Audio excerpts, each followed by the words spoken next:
बिस्मिल्लाहिर्रहमानिर्रहीम अस्सलाम वालेकुम। मेरा नाम है नवीद शेख और आप देख रहे हैं सुपर टीम यूट्यूब चैनल। नूर मुकद्दम केस जो है पूरे मुल्क पर छाया हुआ है और रोज़ाना उसके हवाले से नई नई चीज़ें सामने आ रही हैं। कल पुलिस ने मज़ीद 2 दिन का जो ज़ाहिर जाफ़र है उसका रिमांड हासिल कर लिया है और जो पुलिस का अदालत में कहना था उसने ये कहा कि मज़ीद जो CCTV फुटेज नई लगी है या पता नहीं जो पुरानी जो है उसका फ्रेंसिक कराया है या शायद नई चीज़ें जो सामने आई हैं फुटेज से, उनके मुताबिक उन्होंने का कहना है कि नए किरदार सामने आए हैं, नई इन्वेस्टिगेशन जो है वो इस हवाले से सामने आई है। अब ये डिस्क्लोज़ नहीं की गई उस हवाले से जो स्टोरी है, पर ये जो है ये साफ ज़ाहिर है और ये अब जो है हर ज़ुबान ज़द-ए-आम है और हर किसी को मालूम है कि ज़ाहिर जाफ़िर ने ये जो पूरी कत्ल की वारदात की है ये प्लानिंग के साथ उसने काम किया है।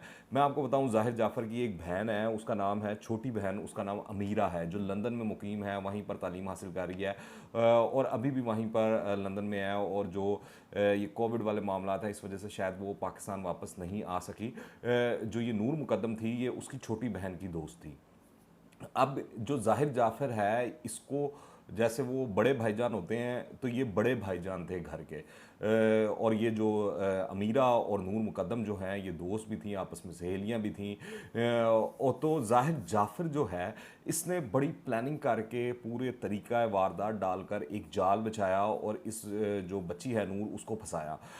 ये दरअसल इस्लामाबाद में जो अमीर ज़ादे हैं कुछ, उनका एक पूरा गैंग है, पूरा एक नेटवर्क है जिसमें ये बड़े बड़े घरों के जो बिगड़े हुए रईसज़ादे हैं वो हैं, ये लड़कियों को ट्रैप करते हैं, टारगेट करते हैं, उनको नशों पे लगाते हैं, खुद भी करते हैं, फिर उनका इस्तेमाल करते हैं। इससे पहले भी एक मामला सामने आ चुका है इस हवाले से जो ज़ाहिर जाफ़िर से मंसूब है। उसकी स्टोरी इस तरह की है, उसकी कहानी इस तरह की है। इस्लामाबाद के मुख्तलिफ जो रिपोर्टर्स हैं वो इस हवाले से पहले रिपोर्ट कर चुके हैं और जब से ये कहानी सामने आई है तो क्राइम के जो डिफरेंट रिपोर्टर्स हैं वो इसको दोबारा कोट कर रहे हैं कि ज़ाहिर जाफ़र से मंसूब 3 लड़कियों की और कहानी है।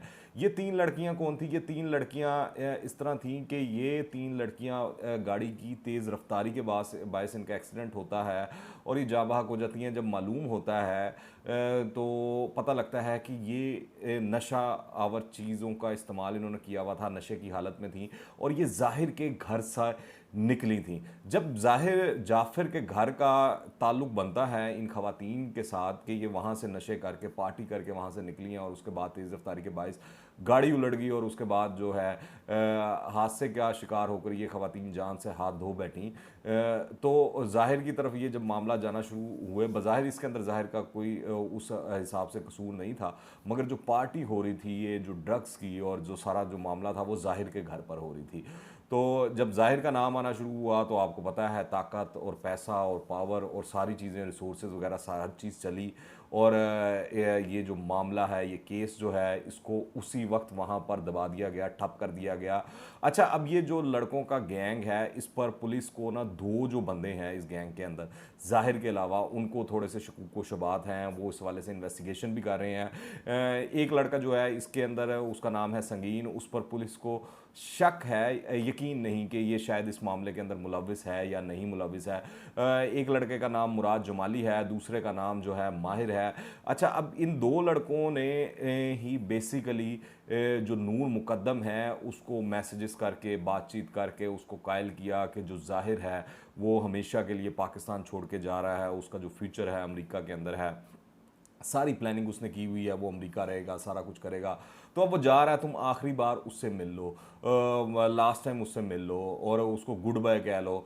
और जो जाहिर है वो अपने किए पर शर्मिंदा है, वो भी माफ़ी मांगना चाहता है और वो सारा कुछ ये चैप्टर क्लोज वगैरह कर कर और अच्छी तरह गुड बाय वगैरह करके आप यहाँ से निकल जाए। तो इस हवाले से जो मुराद और माहिर हैं इन्होंने नूर मुकद्दम से ज़ाहिर की जो टिकट्स हैं वो भी शेयर की। यहाँ ये बता दूँ कि नूर मुकद्दम का जो है ज़ाहिर के साथ कई माह से रब्ता नहीं था और वो इस जो चुंगल है इन लोगों का उससे बाहर निकल रही थी, उनसे जान छुड़ा रही थी, उनसे बच रही थी।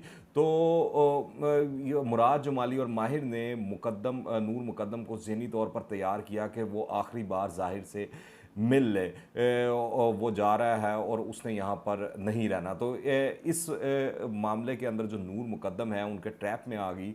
और इसके बाद की फिर सारी चीज़ें आपको मालूम हैं, जिस तरह वो ज़ाहिर वो रब्ता करता है, फिर उसके बाद वो टैक्सी पर लेकर एयरपोर्ट की तरफ रवाना होता है, और फिर एयरपोर्ट से बीच रास्ते में आ जाता है कि मेरी फ़्लाइट लेट हो गई है, ये वो। और आगे वो जो 2 दिन की उसकी प्लानिंग है, और उसके बाद जो है फाइनली ईद के दिन जो वो क्लाइमैक्स आता है जिसके अंदर ज़ाहिर भी हेडिंग कर देता है नूर मुकद्दम की। तो ये इसकी एग्जैक्ट तफसीलात हैं, चीज़ें हैं। फिर पुलिस को इस हवाले से भी कुछ चीज़ें मालूम हुई हैं कि इस्लामाबाद के एक 5 स्टार होटल में ज़ाहिर ने बुकिंग करवाई हुई थी। अपने दोस्तों को ज़ाहिर ये साबित करने की कोशिश करना चाहता था बेसिकली कि वो होटल में रह रहा है, अपने घर में नहीं। जबकि उसकी जो पूरी प्लानिंग थी और तरीका वारदात था वो ये था कि उसके दोस्तों को मालूम हो कि वो होटल में है, जबकि वो घर में, और घर के अंदर वो नूर मुकद्दम का कत्ल कर कर यहाँ से रफू चक्कर हो जाए और यहाँ से भाग निकले। ये भी याद रखें कि जो थेरेपी वर्क्स वाले हैं वो ज़ाहिर जाफ़र के दिमाग का इलाज नहीं कर रहे। ज़ाहिर जाफ़र कोई भी किसी भी किस्म की दिमागी बीमारी नहीं है, वो बिल्कुल नॉर्मल है, वो बिल्कुल पागल नहीं है। हाँ, अलबत्ता जो थेरेपी वर्क्स वाले थे वो उसके नशों की आदत और जो नशों की लत है उसका इलाज कर रहे थे।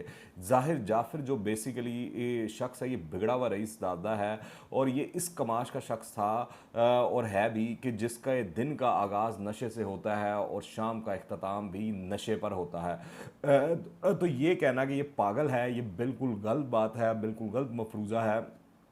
और ये साबित हो चुका है कि ये सारी जो प्लानिंग है ज़ाहिर ने बड़े होशो हवास में प्रॉपर तरीके से की। यहाँ तक कि कत्ल करने के बाद भी ज़ाहिर मुख्तलिफ लोगों को, अपने दोस्तों को, अजीज़ व कारब को, इसमें एक फ़ोन कॉल बड़ी अहम है जिसके अंदर ज़ाहिर ने जो दूसरी फ़ोन कॉल की है कत्ल करने के बाद अपने वालिद साहब के बाद जो है, वालिद के बाद जो है वो किसी एक वालिद के दोस्त को कॉल करता है।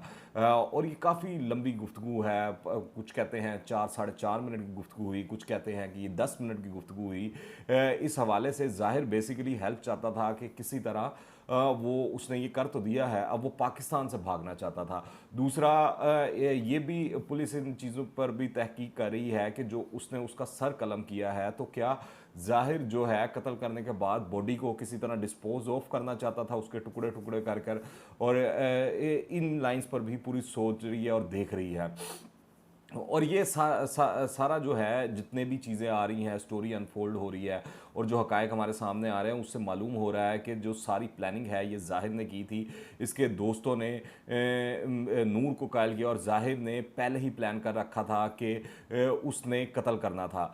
पर अब अदालत में ज़ाहिर का जो है गुज़िश्ता रोज़ वो एक बड़ी अहम चीज़ हुई है, वो ये हुई है कि अदालत ने कहा है कि ज़ाहिर जाफ़र का मेडिकल करवाया जाए।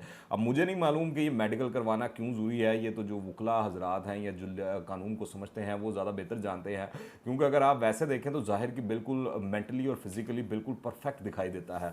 जब वो आता है, वो जिस तरह मीडिया के साथ इंटरेक्शन कर रहा है, बता रहा है कि मैं जवाब नहीं दे सकता, मेरा वकील देगा, और उसकी जो बॉडी लैंग्वेज है वो बिल्कुल ठीक है। मेरे हिसाब से पुलिस ने तमाम शवाहिद जो हैं वो इकट्ठे कर लिए हैं, एक मजबूत केस बना लिया है ज़ाहिर जाफ़िर और उसके माँ बाप के ख़िलाफ़। अब बस दुआ करें कि कहीं ये शवाहिद जो हैं, ये जो सारी इन्वेस्टिगेशन है, ये कहीं गुम ना हो जाए, गायब ना हो जाए। क्योंकि पाकिस्तान एक ऐसा मुल्क है, यहाँ तो पूरी पूरी बिल्डिंग को आग लग जाती है, पूरा पूरा रिकॉर्ड जल जाता है, पता ही नहीं लगता कि कहाँ गए शवाहिद, क्या चीज़ क्या हुई। तो कुछ वही नहीं कि इस मामले में भी ऐसा हो जाए आने वाले दिनों के अंदर या वक्त गुजरने के बाद, क्योंकि ये केस काफ़ी लंबा चलना है। इस चीज़ को अंदाज़ा हो गया, मालूम हो गया है। मैं अब आपको ये बता दूं कि इस वक्त जो तमाम ज़ोर है, पैसा है, पैसे की चमक है, जो उनकी ताकत का उनका ज़ोर है, ये जो जाफ़र ख़ानदान है इनका, उसका बड़ा बेईमाना तरीके से इस्तेमाल किया जा रहा है कि किस तरह जो ज़ाहिर जाफ़र के वालिदैन हैं उनको जेल से बाहर निकाला जाए, उनकी ज़मानतें हो जाएँ, और जो वकला हजरात हैं वो ज़ाहिर जाफ़र के वालिदैन के वो बड़े कॉन्फिडेंट हैं कि जल्द इनको बेल मिल जाएगी और ज़मानत पे रिहा हो जाएंगे। कहा जा रहा है कि पहले उनकी वालदा को, फिर उसके बाद जो ज़ाहिर जाफ़र के वालिद हैं उसको बेल मिल सकती है। अच्छा, अब जब ये बाहर आएंगे तो बहुत ज़्यादा चांसेस हैं कि ये केस कमज़ोर हो जाए। वजह सिंपल सी है कि ये बड़े वेल कनेक्टेड लोग हैं। पैसे से हटकर इनके पास ताकत भी बहुत है, इनके बहुत से हमदर्द इस वक्त मौजूद हैं जो इनको इस केस में फ़ायदा दे सकते हैं। अब जिन लोगों के ज़हनों में ये सवाल आ रहा होगा कि माँ बाप का क्या ताल्लुक, कत्ल तो बेटे ने किया, तो माँ बाप तो थे भी नहीं मौका वारदात में मौजूद।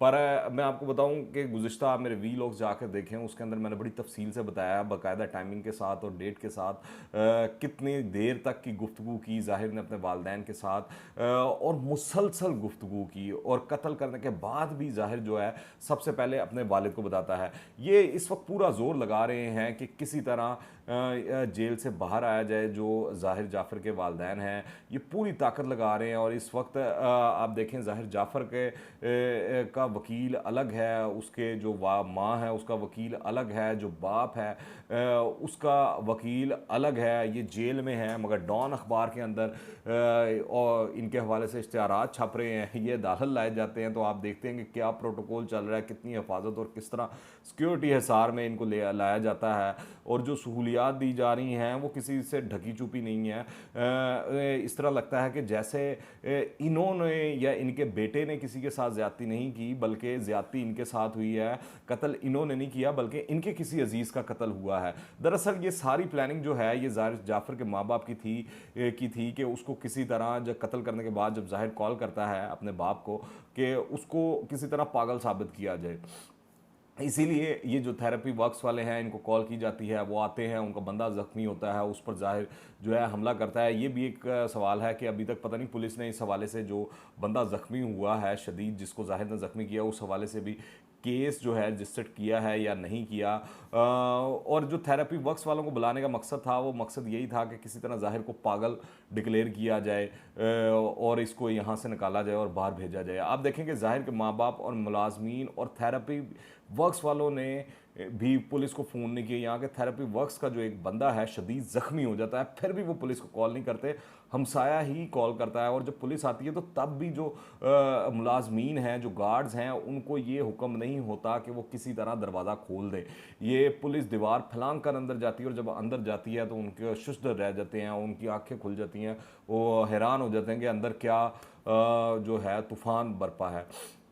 अगर इसलिए कोई मुझसे कहे कि सब ज़ाहिर के अकेली प्लानिंग थी, तो वो बंदा बहुत सादा आदमी है।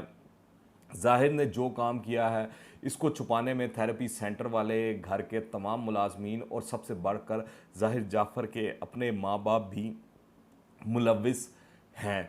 एक दफ़ा ज़ाहिर जाफ़र के माँ बाप के बाहर आने की देर है, फिर आप देखेंगे कैसी कैसी चीज़ें सामने लाई जाती हैं, स्टोरियाँ सामने लाई जाती हैं, सर्टिफिकेट्स भी आपके सामने आना शुरू हो जाएंगे कि जिससे बताया जाएगा कि जो ज़ाहिर जाफ़र है वो पागल शख्स है, उसका ज़हनी तवाज़न ठीक नहीं, वो पैदा ही पागल हुआ था।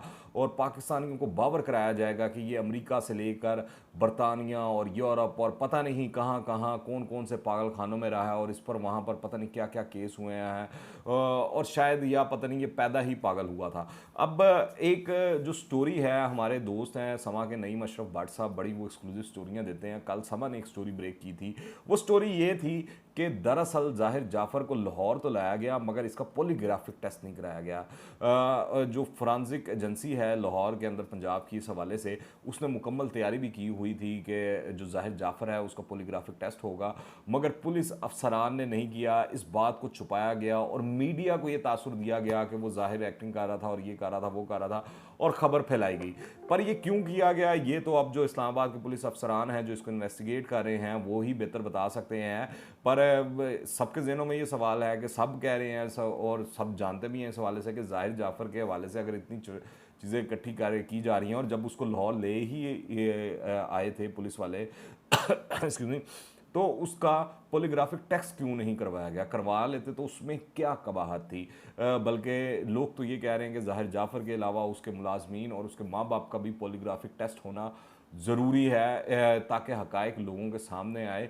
और ये बड़ा हाई प्रोफाइल केस जो है बन चुका है, तकरीबन एक हफ़्ते से ज़ायद अरसा इसको गुजर चुका है इस वाक़े को, और इसकी जो हाइप है और जो इस स्टोरी की अहमियत है वो कम नहीं हो पा रही, ख़ास तौर पर मीडिया पे भी। और मीडिया ने हर पल पल की और हर चीज़ के ऊपर इसके ऊपर नज़र रखी हुई है।